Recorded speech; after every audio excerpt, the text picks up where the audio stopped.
भगवान की भक्ति में एक चीज याद रखना, बुद्धि का प्रयोग नहीं करना। भगवान के कार्य में ज्यादा बुद्धि लगाओगे ना महाराज, ज्यादा ज्ञान ज्ञान ज्ञान करोगे तो ज्ञान में रस खो दोगे। भाव का विषय है भगवान। किसका विषय है? भाव का।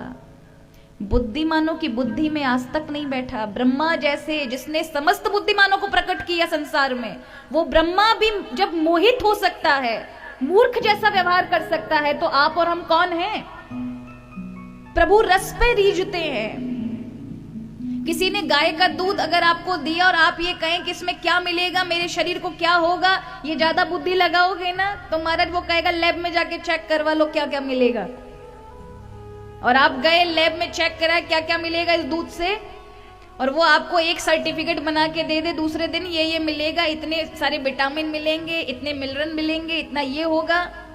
अब आपका अच्छा इतना सब कुछ ताकतवर पैदा करता है, ऊर्जा पैदा करता है गाय का दूध, तो लाइए वो दूध का है। उसने कहा दूध तो नाली में गया, अब तो ये यही लिफाफा इसे चिपका लो घर में। ये केवल इंफॉर्मेशन है, ज्ञान है। तो ज्ञान के कारण कहीं ना कहीं भक्ति में आप रस खो देंगे।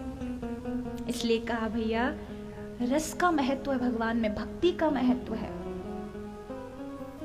इसलिए रस को पकड़ना, ज्यादा बुद्धि जैसा नहीं रखना। क्योंकि कई बार भागवत में बड़े बड़े बुद्धिमान आके बैठ जाते हैं ना, उनकी बुद्धि भी चकरा जाती है।